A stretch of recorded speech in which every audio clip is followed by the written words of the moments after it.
asalaamullaahi calaykum waraxmatullaahi wabarakaatu aad baan idiin salaamayaa saaxiibayaal halkan waa channelka xogta dalka kusoo dhawaada qodobada aan idiin soo gudbinayo maanta waxaa ka mid noqonaya maamulka Jubbaland oo shacabka ku sugan gudaha magaalada Kismaayo kaga digtay inay qaataan indhashareerka madaxweyne ku-xigeenka koowaad ee maamulka Jubbaland oo fariin u diray shacabka ku sugan deegaanada maamulka Jubbaland madaxweynaha Hirshabelle oo ka hadlay geerida wasiir ka tirsan maamulkiisa maxay ka wada hadleen madaxweyne Farmaajo waliba dhigiisa dalka Ciraaq dhibaatooyinka haysta dadka ka barkacay fatahaada uu geysanayo webiga Shabeelle oo baladweyne ka sii foofaya maamulka Puntland oo soo saartay digniin ku socota shacabka ku sugan gudaha magaalooyinka maamulkaasi caabuqa ee COVID-19 ee deegaanada maamulka Puntland oo sii kordhaya Axmed Madoobe oo ku dhawaaqay 3 maalin oo baroor diiqa waxaan markale saaxiibayaal ismaqal wanaagsan taariikhda waxa ay ku beegan tahay 7 bisha May sanada 2020 intaasi waxay ahaayeen qodobada ugu doorka xulan iminkana ku soo dhawaada asagoo faahfaahsan way saaxiibayaal hadii aynu ugu horeyno war ka soo baxay hay'adda nabadgelyada waliba sirdoonka dowlad goboleedka maamulka Jubbaland ayaa waxa shacabka ku nool deegaanada maamulkaasi looga digay qaadashada niqaamka qoraal lagu daabacay barta Facebook ee hay'adda nabadgelyada maamulka Jubbaland ayaa dadka lagu baaqay inay ka feejignaadaan qaadashada indhashareerka isla markaana uu mamnuuc yahay hay'adda nabadgelyada waliba sirdoonka maamulka Jubbaland waxa ay ku wargelinaysaa muwaadiniinta Soomaaliyeed ee ku dhaqan guud ahaan deegaanada maamulka Jubbaland inay ka feejignaadaan adeegsiga ama xirashada indhashareerka oo kol hore la mamnuucay ayaa lagu yiri qoraal ka soo baxay hay'adda nabadgelyada sirdoonka ee maamulka Jubbaland sidoo kale hay'adda NISA ee maamulka Jubbaland ayaa sheegtay in arrintan lagu golnayahay iyada oo looga hortagayo khatar amni oo ka dhalan karta xirashada niqaamka ama indhashareerka isla markaana ay suurtogal ah in cadowga ummadda Soomaaliyeed ay ka faa'iideystaan xirashada indhashareerka xilliga adag ee lagu gudo jiro ka hortaga caabuqa COVID-19 ugu dambeyntii NISA ee maamulka Jubbaland waxay sheegtay in shacabka rag iyo dumarba ay si siman ay u isticmaali karaan gafuur xirka afka qalad lagu yiraahdo face mask waxaan ugu dambeyntii mas'uuliyiinta ee maamulka Jubbaland ee dadka ku sugan deegaanada maamulka Jubbaland ay ugu baaqayaan inay markaasi iska dhaafaan xirashada indhashareerka waayahay saaxiibayaal isla wararka maamulka Jubbaland ayayna ku guudi jirnay hadii aynu eegno madaxweyne ku-xigeenka koowaad ee maamulka Jubbaland Maxamuud Sayid Aadan ayaa waxa uu dib ugu soo laabtay magaalada Kismaayo kadib safar shaqo oo muddooyinkii dambe ugu maqnaa ee gobolka Gedo iyo waliba magaalada Nairobi ee caasimadda dalka Kenya waxa madaxweyne ku-xigeenka garoonka diyaaradaha Sayid Maxamed Cabdulla Xasan ee magaalada Kismaayo ee ku soo dhaweeyay mas'uuliyiin sarsare oo ka tirsan kuwa dowlad goboleedka maamulka Jubbaland kuwaas oo ay ka mid yihiin wasiiro xildhibaano odayo dhaqameed waliba qaybaha kala duwan ee bulshada madaxweyne ku-xigeenka ayaa imaanshihiisa ay kadib khudbad ka jeediyay qaybta nasashada ee garoonka diyaaradaha Sayid Maxamed Cabdulla Xasan isaga oo ka warbixiyay howlihii shaqo ee safarkiisa isla markaana faahfaahiyay in howlihii uu aaday gobolka Gedo iyo waliba magaalada Nairobi ee caasimadda dalka Kenya ay ugu qabsoomeen sidii ay u qorsheynayeen guulna ay ka soo gaareen sidoo kale madaxweyne ku-xigeenka ee ka tacsiyaday geeridii naxdinta lahayd ay ku timid wasiirka waxbarashada iyo waliba tacliinta sare ee maamulka Jubbaland marxuum Maxamed Ibraahim Maxmuud madaxweyne ku-xigeenka ayaa sidoo kale khudbadiisa kaga hadlay xalista xanuunka safmarka ah ee COVID-19 ee ku faafaya guud ahaan dalka gaar ahaan magaalada Kismaayo isaga oo shacabka ugu baaqay in ay taxadar dheeraad ah muujiyaan qaataan talooyinka dhaqaatiirta waliba shaqaalaha caafimaadka ay u siiyaan bulshada Soomaaliyeed waayahay saaxiibayaal wararka maamulka Jubbaland hadii aynu ku sii nagaano ama aynu sii eegno Axmed Madoobe waxa uu ku dhawaaqay 3 maalin oo baroor diiqa madaxweynaha dowlad goboleedka maamulka Jubbaland Axmed Maxamed Islaam ayaa ka tacsiyaday geeridii naxdinta lahayd ee ku timid Allah u naxariistay wasiirka waxbarashada iyo waliba tacliinta sare ee Jubbaland Macalin Maxamed Ibraahim oo ku geeriyooday dalka dibadiisa madaxweynaha ayaa ka sheekeeyay taariikhda Macalin Maxamed Ibraahim oo ku lahaa shacabka Soomaaliyeed guud ahaan iyo waliba gaar ahaan ee bulshada maamulka Jubbaland waxa madaxweynaha uu sheegay in wasiir Macalin Maxamed Ibraahim oo waqtigiisa inta badan uu geliyey waxbarashada dadka Soomaaliyeed isagoo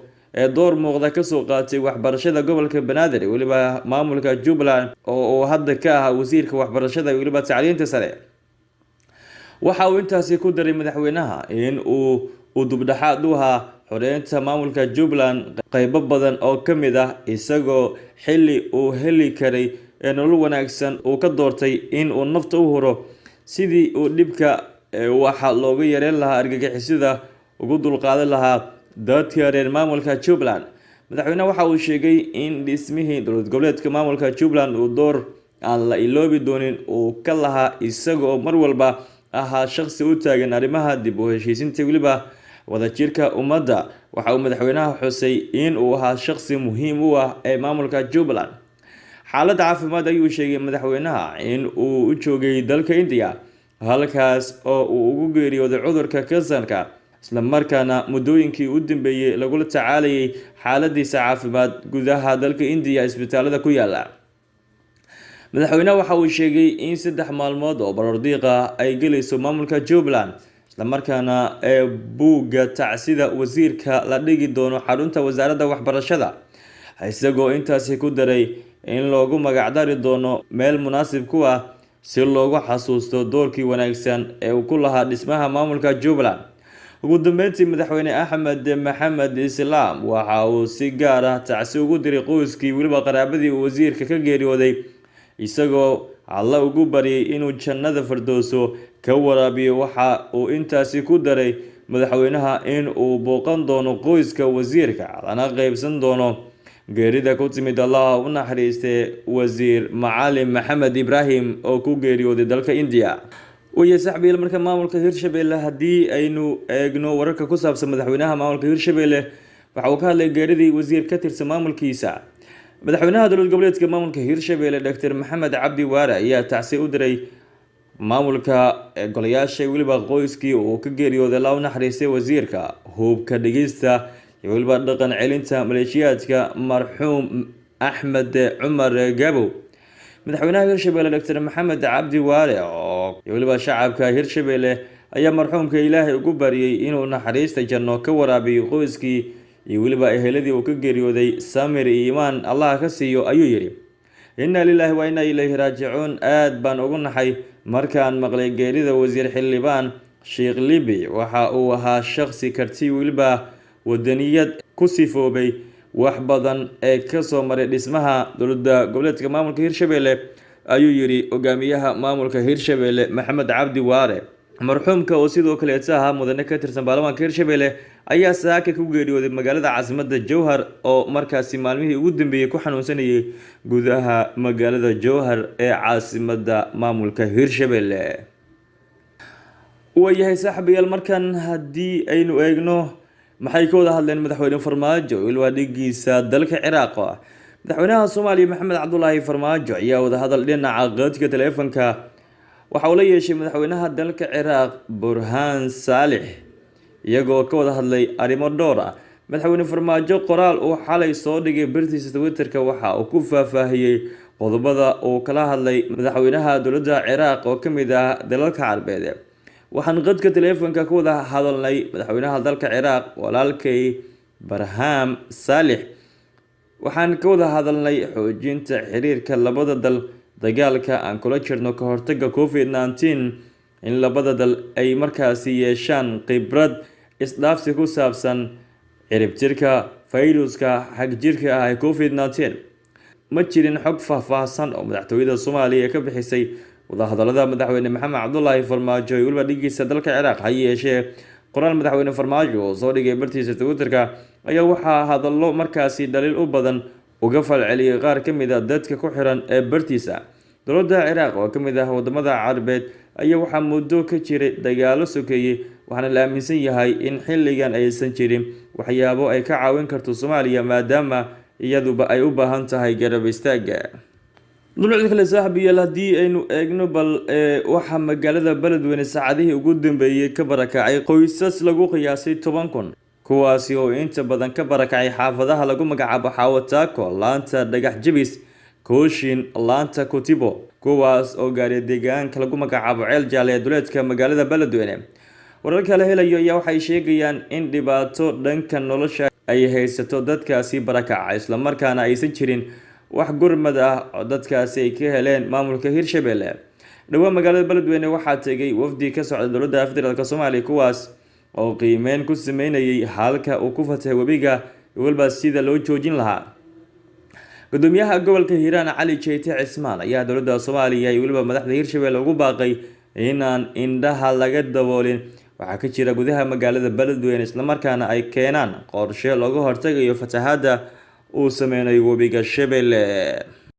markan kale haddii aynu sii eegno saaxiibayaal, wasaaradda caafimaadka maamulka Puntland ayaa deegniin adag ka soo saartay dadka xilliyada habeenkii ah isugu yimaada wadooyinka caasimadda Garowe si ay jimicsi u sameeyaan. wasiir ku-xigeenka wasaaradda caafimaadka maamulka Puntland Cabdi Naasir Yuusuf ayaa sheegay in isku imaatanka uu qayb ka qaadan karo faafitaanka cudurka COVID-19 maamulka Puntland iminkan ee dadaal xoogan ugu jirto ka hortagaysa.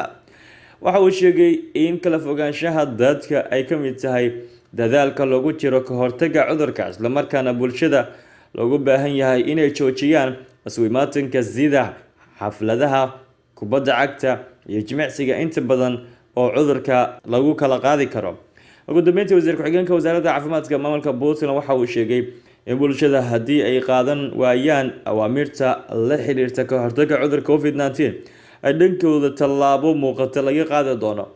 hadalka wasiir ku-xigeenka wasaaradda caafimaadka maamulka Puntland ayaa waxa uu ku soo aadayaa xilli maamulka Puntland ay diiwaangelisay 51 ruux oo laga helay caabuqa safmarka ah ee COVID-19. guud ahaan saaxiibayaal warkii aad kala soo cogteen warbaahinta xogta dalka waa aniga anigoo Cabdirashiid Ibraahim Cali ayaa idin soo codsiinayay saaxiibayaal. waxaan idinka codsanayaa channelka inaad subscribe gareysaan laga dhahda si uu u soo gaaro muuqaaladii ugu dambeeyay ee aan idiin